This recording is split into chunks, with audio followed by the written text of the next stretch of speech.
Bueno, estamos acá en el Facebook Live. Vamos a hacer una entrevista con uno de los principales candidatos a presidentes de la nación, de los que va a competir en las PASO este domingo. Vamos a preguntarle de todo. Esto no es una entrevista de tele, o sea, vamos a hacerlo un poco más relajado. Roberto, gracias por venir. Tomás mate, ¿no? Sí, sí, y gracias por la invitación. Bueno, esto tiene que ser absolutamente informal. Se dé cuenta que esto no existe. Muy bien. No vamos a arrancar la entrevista todavía. La idea es que se empiece a sumar un par de personas más que nos estén mirando. Así que nosotros charlamos un poco y en un ratito empezamos la entrevista. Solo para saber cómo viene la campaña, cómo es. Perfecto. La campaña, y bueno, como todas campañas, al final ya uno tiene ganas que termine, ¿no? Está cansado.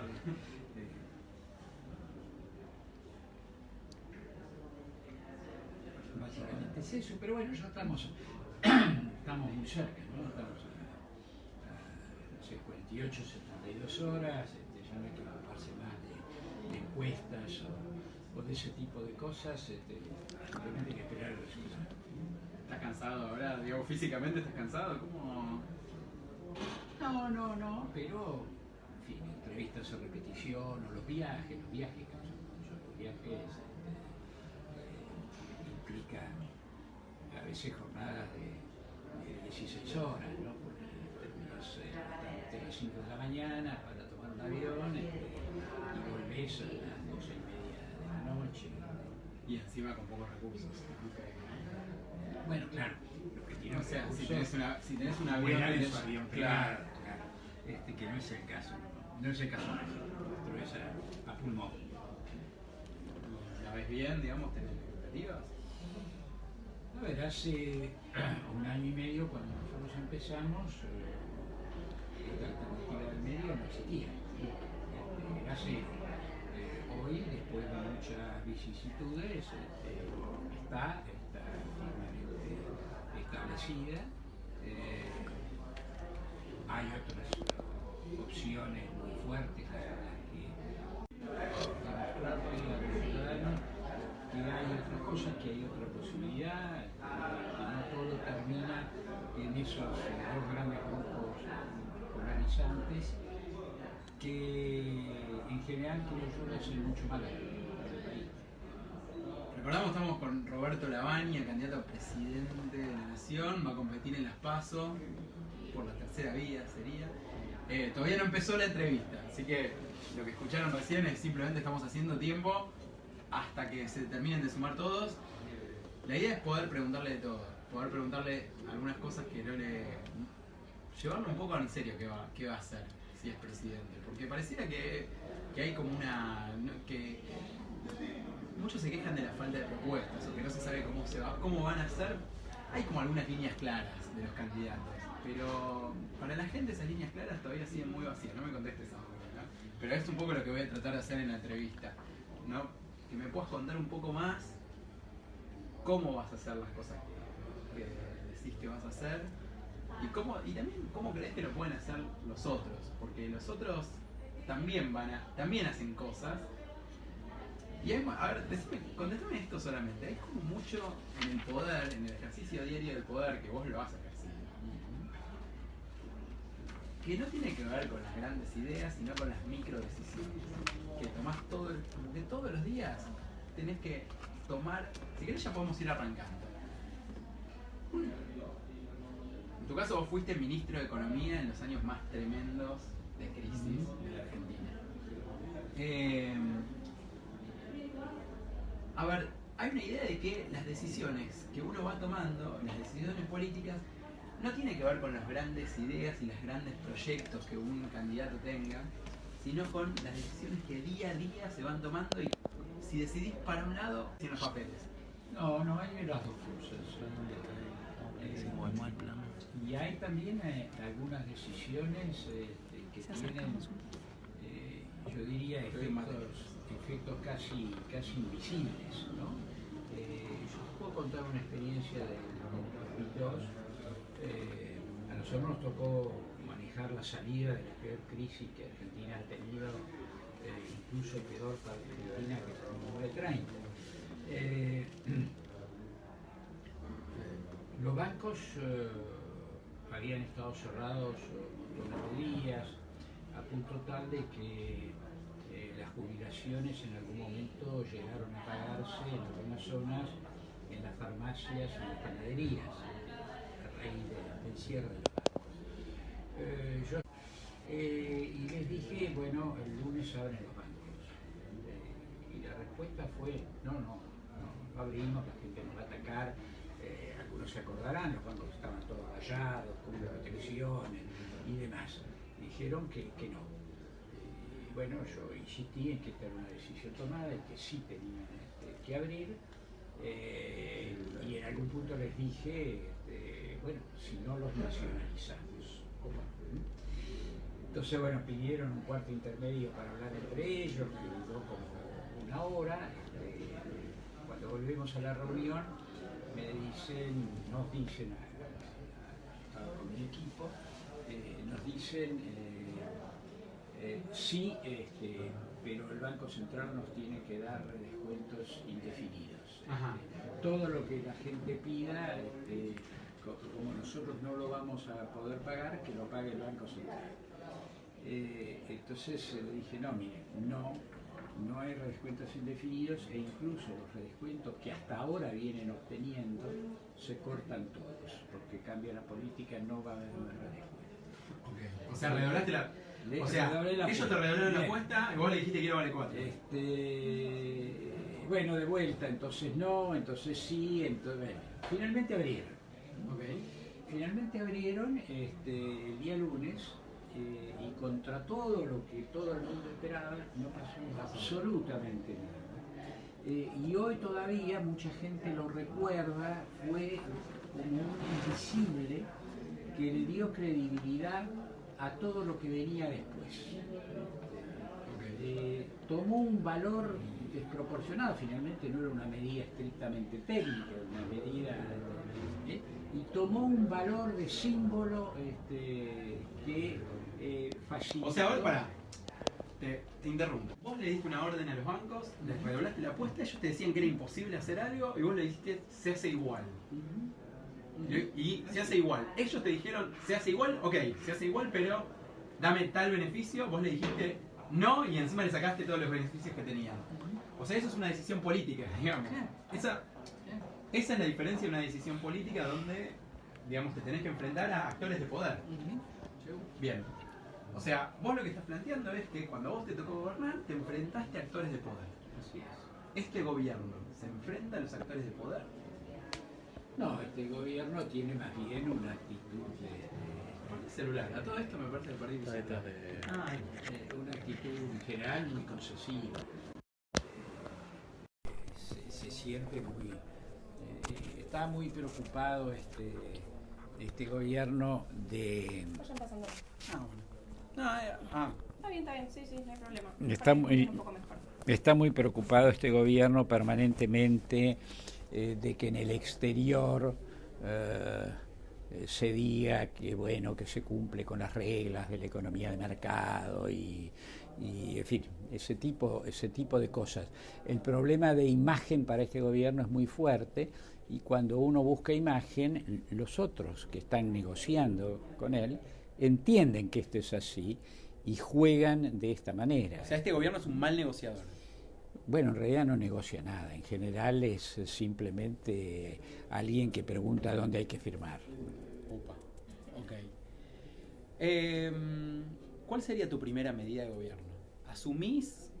A ver, perdón, Kirchner, la primera medida de gobierno que tomó prácticamente fue ir a Entre Ríos a firmar un aumento a los docentes, una de las primeras medidas.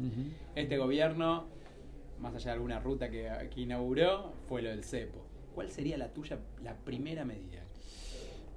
A ver, alguna aclaración sobre el pasado. Una cosa es tomar una primera medida cuando tenés la economía en plena expansión, sí, que es lo que pasó con Kirchner. Sí.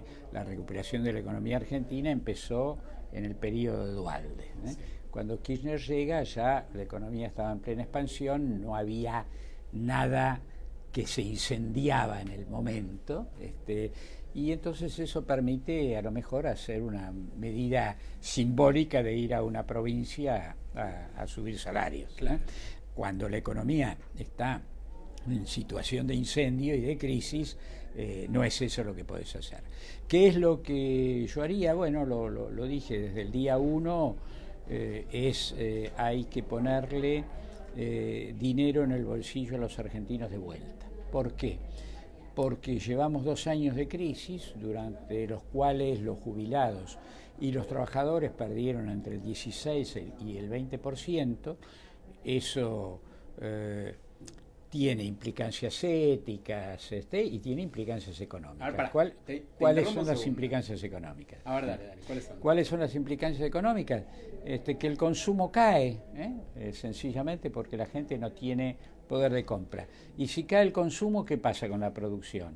Cae también, porque si no puedo vender, ¿para qué voy a producir? Y si no produzco, ¿para qué voy a tener todo el personal que tengo? Empiezo con los despidos. Por ejemplo, este año hubo 300.000 despidos. Entonces, es una cadena de decisiones. Te interrumpo acá. Bien. A ver. Okay. Vos decís, le pongo guita en el bolsillo a la gente. Perfecto. Y obviamente la gente te va a preguntar... ¿Cómo? ¿Cómo? Oh, es una pregunta muy profunda porque, esa. Porque el gobierno, ¿qué te dice? Todos nuestros problemas son porque tenemos déficit fiscal, porque gastamos más de lo que tenemos. Claro, ¿sí? Bueno. Y vos lo que me estás diciendo en definitiva es, sí, voy a gastar más de lo que tengo, porque otra forma no hay.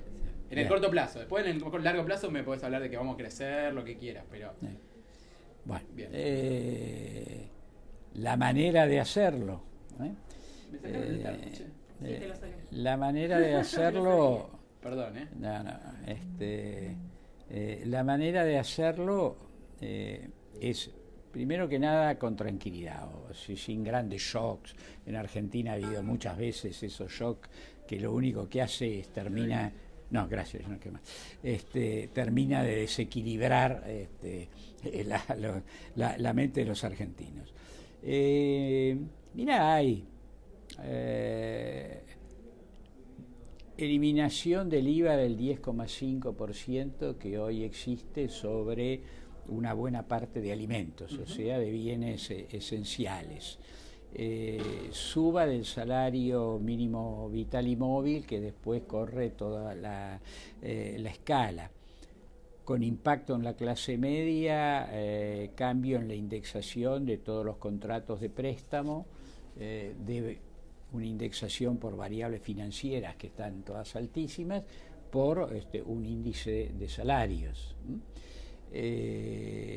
Devolución del IVA, como hasta no hace mucho tiempo ocurría y fue eliminado, a quien pague con tarjeta de débito o crédito. La eliminación o la disminución del impuesto a las ganancias para el sector de trabajadores. Son todas medidas que vos podés ir tomando que lo que hacen es poner plata en el bolsillo. Ahora, devolución del IVA. Sí. O sea, menos recaudación. Sí. Ganancias, menos recaudación. No, eso es lo que está mal. ¿Por qué? Está mal porque, fíjate, hace poco vino la gente del fondo, me pidió una entrevista, me vinieron a ver, estuvimos charlando y en algún momento explican su sorpresa porque cayó la recaudación. Y yo les decía, ¿y dónde está la sorpresa? ¿Por qué se sorprenden? Se produce menos, ¿no? Se consume menos, se invierte nada. Y es lógico que caiga la recaudación. Y ahora ustedes el año que viene van a venir con un nuevo ajuste, porque no alcanzó. Bueno, sí, efectivamente, el año que viene un nuevo ajuste. Bueno, no, ese es el error. Cuando uno busca por la vía del achicamiento el equilibrio fiscal, en general no lo logra, o lo logra de una manera de muy corto plazo. O sea, pero ¿estamos en condiciones de bajar impuestos? Sí, claro, es absolutamente esencial bajar impuestos. Ok. Vamos con una pregunta de la gente que... Porque vos tuviste un supuesto hace un ratito cuando dijiste, bueno, después en el largo plazo... No, en el largo plazo no. La recuperación de la producción es prácticamente inmediata si hay capital instalado, que es el caso actual. Alrededor del 45% del capital de Argentina está ocioso. Pregunta de la gente, porque estamos en vivo a través de Facebook. Nos pregunta, ¿qué hacemos con el FMI? Negociamos. Y negociar significa... O sea, vos no vas a romper con el fondo. No, claro. A ver, vamos a ponerlo fácil. Ni el bombo, Sí. que es usar al fondo a los fines de política interna, Sí. crear un conflicto con el fondo para quedar bien adentro, Sí. eso no sirve absolutamente para nada. Ni la actitud, yo digo, no sé si la expresión existe todavía, por ahí es un poco antigua, sibuana, que era cuando los esclavos le decían al hombre blanco, sí señor, ni una cosa ni la otra. O sea, hay que negociar con dureza. Hay que negociar con dureza, con seriedad técnica, siempre dando la ¿Para vos cara. fue un error ir al fondo? No, porque habían cometido tantos errores en los 2 años primeros que estaban entre la espada y la pared, punto. O sea, si a vos Macri te hubiera preguntado ese día, vos le hubieras dicho que bueno, andá. Le hubiera dicho, mirá, te equivocaste como loco los 2 años primeros. Está bien, me equivoqué, tenés razón, Roberto, bueno, pero ok. me equivoqué. ¿Pero voy o no voy? Y bueno, ahora andá y negocia lo mejor que puedas, punto. ¿Y negoció lo mejor que pude? ¿Que pudo? No, porque depende cómo lo tomes vos. Es decir, el fondo le dio, a raíz del apoyo de Estados Unidos, una masa de dinero que habitualmente no da. Le dio más de 50.000 millones, pero no solo la suma de los 50.000 millones, sino que se los dio todos juntos, Claro. prácticamente. Eso normalmente no existe. Ahora, cuando te lo dan todos juntos el día que entran, es lindo. Claro. Ahora, después vencen todos juntos. Claro. Y vencen todos juntos en el 2021-2022. El fondo ya sabe que Argentina no va a poder pagar todo junto en esos años. En consecuencia, va a haber que renegociar. ¿Qué hay que hacer con el déficit? Mientras la economía no crezca, siempre va a haber situaciones de déficit. La única manera seria de combatir el déficit es una economía en crecimiento. O sea que hay que mantenerlo, ¿Qué cosa? el déficit. No hay que mantenerlo, tenés que cambiar lo otro. Tenés que cambiar que la economía no crece. La economía, como yo te dije creo al principio, no me acuerdo si lo hablé con vos o con alguien más, hace 8 años que no crece. Bueno, lo primero que tenés que cambiar es eso. A ver, ¿cuánto es el déficit financiero? El financiero es del orden del 3% del Producto Bruto. ¿Qué es en guita? 15.000 millones de dólares. 15.000 millones de dólares por año que nos faltan para llegar a fin de mes. A fin de año, en realidad. Ok. Vienen los principales países europeos, Estados Unidos, China, Japón, todos. Juntan la guita y le dicen, presidente Lavagna, tome sus 15.000, dijimos que eran 15.000 millones de dólares, se los doy y lo puede gastar en una sola política. Te doy 4 opciones. Dejar en equilibrio las cuentas, generar un fondo de incentivo para las pymes, bajar impuestos, los que quieras, puedes bajar lo que se te cante, o aumentar las jubilaciones. Solo una. Te dan la guita y no tenés que devolverla, ¿eh? ¿Por qué va a ser solo una? No, porque es el juego que te estoy proponiendo. Es un juego tramposo. Sí, es un juego tramposo. ¿Qué vas a Bueno, a ver, ¿cuáles eran? Jubilaciones. decir, listo, tengo superávit. Bajar impuestos, punto. Bajar impuestos. O sea, los que me dijiste, básicamente. Bajar impuestos. El IVA, ganancias. No, ya que te dan tanta plata, Están molestando con la corbata. ya que te dan tanta plata, puedes bajar seguramente más impuestos todavía. Ok, perfecto. Pero bajar impuestos. Entonces, para vos, la política central es bajar impuestos. Bajar impuestos. Bien. ¿Por qué hay que mantener industrias que no son competitivas? Digo, la Argentina tiene mucho de A sostener. ver, vos me podrías preguntar, o yo te podría preguntar a vos, mirá, si te sobran entre 15 y 20 millones de argentinos, ¿qué proponés vos? ¿Ponerlos que en una nave espacial y tirarlos al espacio? Dijo, porque buena parte de esas industrias lo que hacen precisamente es crear trabajo. Entonces el problema no es pensar en cómo las eliminamos. El problema es pensar cómo las hacemos productivas. ¿Por qué Argentina, la población argentina es una población relativamente ilustrada, en general muy flexible, muy práctica? ¿Por qué no va a poder tener buena productividad y ser competitivo? A ver, me voy del otro lado. ¿Qué plantea el gobierno? Dice, nosotros tenemos una gran capacidad de producción en algunos sectores, el campo básicamente, minería, servicios, Sí, claro. Y estamos coartando nuestras capacidades competitivas para fomentar una industria que nunca va a poder competir con la industria china, por ejemplo. Ah, no, bueno, pero eso de ¿Eso es verdad? ¿Es mentira? ¿Pero quién quiere competir con la industria china necesariamente?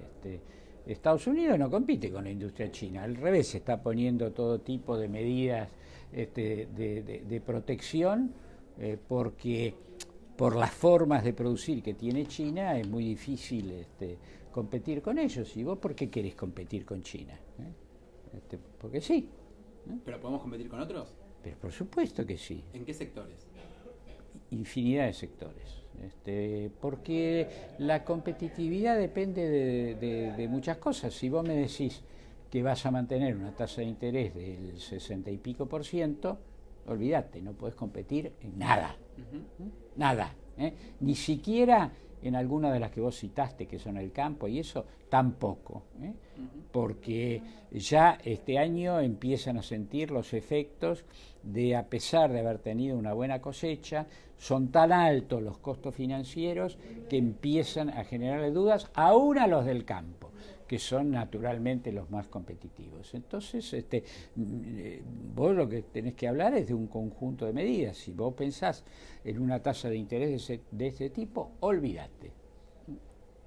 ¿Cuál es la inflación ideal o posible para la Argentina del próximo año donde Lavagna sea presidente? No, un dígito es vivible. Vivible. Ideal posible, digo, el próximo año, 2020. Ah, no, el próximo año es otra cosa.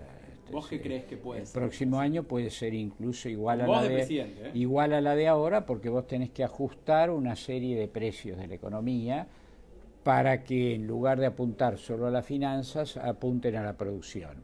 Okay. En ese proceso de ordenamiento de precios hay algunos impactos inflacionarios. Entonces tenés que esperar el efecto positivo por ahí para el año siguiente. O sea que para vos, digamos, siendo vos presidente, el año que viene podemos esperar también un 40% de inflación. Trataremos de que sea menos. Pero no prometés que vas a bajarlo al 20%. Nadie promete. Todos en eso admiten que van a pasar. El gobierno más o menos. No, el gobierno ya se quemó una vez, dijo que era fácil. Y hizo pero lo sigue diciendo que es fácil. Que va a seguir. No lo dice más. Ahora se excusa, dice, bueno, fin, nos equivocamos en decir eso. Digo, está peor que cuando asumió el gobierno. Está a 40%, cuando asumió el gobierno estaba en 25%. ¿Cuál es tu dólar ideal? O no, ideal no, digamos, ideal en este mismo esquema, ¿no? Ideal para el próximo año. Sí, o sea, ¿qué te gustaría? Bien, ¿Cómo te gustaría terminar? Te contesto fácil. Decime cuál es la tasa de interés, decime cuál es la tasa de imposición, decime cuáles son los salarios, decime cuáles son las tarifas, sí. Y yo entonces te puedo dar un número. No, vos sos el presidente, exacto. no yo. Pero es que es así, porque bueno, ¿cuál es tu tasa? Lo que te quiero demostrar es que la pregunta es imposible de contestar con seriedad, porque en economía lo que importa es el conjunto de los precios que se llaman precios relativos. ¿Relativos por qué? Porque importan no por su nivel absoluto, sino precisamente por su nivel relativo. Esta economía necesita salarios más altos, tipos de cambio más altos, impuestos tipo de cambio más alto, o sea que estamos bajos. Impuestos que también son un precio implícito más bajos, tasa de interés más baja, tarifas por ahí quedándose desdolarizadas en el nivel que están hoy. Fíjate todo el reordenamiento que tenés que producir. O sea que hay que meter mano por todos lados. Sí, y a señor. partir de eso te va a quedar algún precio de $1 que probablemente sea más alto que el de hoy. Probablemente. ¿Mucho más alto? No. Yo ahora te puedo dar el número de una casa de cambio y vos lo llamás y le preguntás todos los días a ver si comprás o vendés, porque te veo que estás muy interesado. Creo que... No soy yo el que está interesado. Bueno, hay un interés en la gente, ¿no? Sí. ¿Qué se puede hacer con las tarifas? desdolarizarlas. De vuelta están dolarizadas como en los años 90. No se puede tener precios, salarios en pesos y tarifas dolarizadas. No. Y para eso hace falta una ley del Congreso, ¿no? En algunos casos sí, en otros no. En muchos casos las condiciones de concesión y demás, los entes autónomos pueden tomar decisiones. Te tocaba asumir en 2015. ¿Qué hacías diferente que el gobierno? En general, el primer mes. En general todo, ¿no? En general todo. Todo es muy amplio. No, es que es todo. ¿Qué le vas a hacer? Porque una de las cosas que no funcionan son esas visiones parciales de la economía. A ver, vos en medicina no le das una pastillita que contradice todo el cuadro, que le resuelve un problema pero contradice todo el cuadro médico. Mirás cuál es el cuadro general, hubiera tratado de liberalizar en lo posible todas las restricciones que se heredaban del gobierno anterior, pero quizás con más tranquilidad, como en el caso del cepo. No me hubiera entusiasmado con haber subido el dólar, haber devaluado a 15 y después dejarlo caer a 13. Bueno, ese fue un error que los mercados después te lo hacen pagar. ¿Las tarifas las hubieras hecho diferentes? Las hubiera subido, pero de manera diferente. Lo que se hizo fue grotesco. Mira, yo te voy a contar un caso que muestra cuán grotescas eran. Si vos a un economista cualquiera le preguntás qué es lo más inelástico en los gastos, qué es lo que no varía nunca bajo cualquier circunstancia, todos los economistas te vamos a contestar los alimentos. Bueno, no. Hemos descubierto en esta crisis argentina que lo más inelástico son las tarifas. Claro.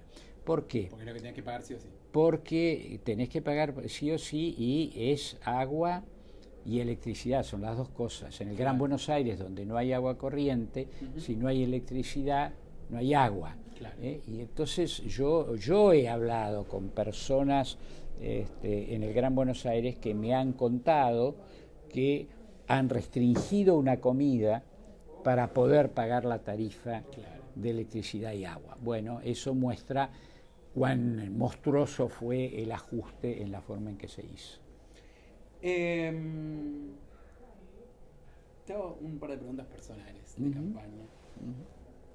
Tu figura, más allá de tu prestigio como exministro y como economista, tuvo un auge mediático a partir de tu foto en medias.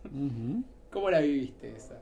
¿Te reíste? ¿Te molestó que te carguen con eso? No, me resultó absolutamente... ¿No te importa? Me importa en absoluto y me reí muchísimo. A ver, yo había estado trabajando en el jardín, a mí me gusta trabajar un poco, mi hobby es trabajar en el jardín, había estado trabajando en el jardín, me tenía que cambiar antes que llegara Pichetto, que había anunciado que llegaba a las 12 y él terminó llegando un poquito 5 minutos después de 11:30. Y bueno, yo no me había cambiado, punto. ¿Y no te importa? No, en absoluto. Es más, en Europa está absolutamente de moda, así que creo que estoy fijando la moda a nivel mundial. Ahora, ¿lo sentís como una fortaleza o como una debilidad? No, siento como el ser auténtico, el importarte un rábano, lo que algunos señores o señoras digan, es una fortaleza. Se habló mucho también del tema de tu edad para ser presidente. ¿Cuántos años tenés? 77. 77. ¿Cómo se vive una campaña? ¿Cómo ¿Te se parece vive? una traba esto para ser presidente? La campaña no, saquemos la campaña. ¿Es una traba para ser presidente? No, por supuesto que no lo es, si uno tiene conciencia de cómo son las cosas. Por ejemplo, yo con todo mi grupo, donde la enorme mayoría son jóvenes y demás, lo he dicho con toda claridad: señores, ustedes tienen en claro esto que estamos haciendo y que yo estoy haciendo como candidato presidencial no es para mí, es para ustedes. Los que lo van a continuar son ellos, por eso nunca se pensó ni siquiera remotamente en más de un periodo de 4 años, una transición para que empiecen las reformas y después es para el grupo de jóvenes. Bien.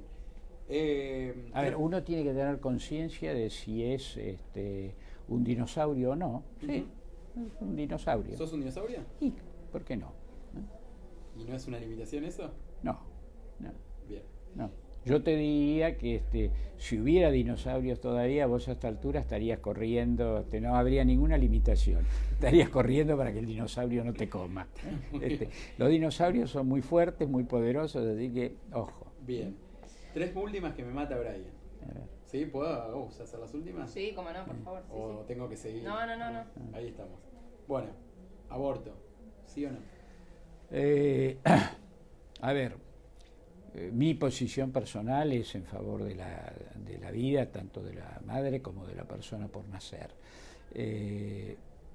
Pero en todos los temas de valores fundamentales que incluyen aborto, pero que en poco tiempo va a llegar, por ejemplo, la discusión a Argentina también sobre la eutanasia y demás, en esos casos hay que hacer una consulta a la sociedad, en una cosa seria, responsable, tranquila, donde todo el mundo acepta cuál sea la solución que tome la mayoría, con una única condición de que nadie sea obligado a hacer aquello que contradice sus principios. Bien. Y después respetar lo que diga la mayoría.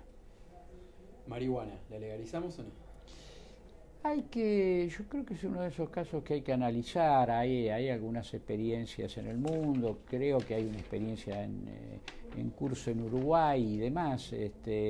Hay que ver, hay posiciones muy encontradas. Yo no soy un experto en el tema. Yo por el momento no tomaría ninguna iniciativa, miraría un poco más cuál es la experiencia internacional. Se habló mucho de que si asumías ibas a firmar un indulto para causas de corrupción. ¿Es verdad eso? A ver, por suerte no se habló mucho. Evidentemente vos creíste. En algún momento se habló, pero se despejó inmediatamente, porque yo fui muy taxativo. Tiene que ver con algo que está por arriba de esto. Es qué papel creés vos que tiene el Poder Judicial. La gente en general ve al Poder Judicial como un apéndice del Poder Ejecutivo. Y yo les recuerdo que el Poder Judicial es el tercer poder del Estado, con el mismo nivel de autonomía, de poder y demás que el Poder Ejecutivo y que el Congreso, ¿no? En consecuencia, no cabe que yo diga nada. Ese poder es el que tiene, en todo caso... No intervendría en absoluto en juicios individuales. Me ocuparía del tema de la justicia in totum, digamos, las cuestiones de funcionamiento, en fin, los códigos, pero nunca en ningún caso individual, ni a favor ni en contra de nadie. Roberto, muchas gracias. ¿Algo que no te haya preguntado y que te gustaría decir? No, creo que estamos. ¿Querés pedirle a la gente que te vote? ¿Querés pedirle a la gente que te vote? No, a ver, sí, le podría decir a la gente una cosa que por ahí no se entiende con mucha claridad. En estas PASO no se elige nada, porque las fórmulas ya están elegidas. Entonces esto ha pasado a ser una gran encuesta nacional. En una gran encuesta nacional no entra en juego la idea del voto útil, de jugar a ganador, de votar a uno para, aunque no me guste, para que no suba el otro, que me gusta menos. Ninguna de esas cosas cuenta. Entonces es el momento en el cual la gente con toda libertad puede votar aquello que realmente la satisface, no lo que más o menos, no, lo que le gusta en serio, y si no le gusta a nadie, votar en blanco. Y tiene que aprovechar esa oportunidad, porque si nosotros podemos sacar de esta gran encuesta nacional, una visión de lo que la sociedad quiere, bueno, eso ayuda después a gobernar. Muchísimas gracias. Gracias a ustedes. Bueno, despedimos. Chau. Esto fue la entrevista con Roberto Lavagna de A24.com.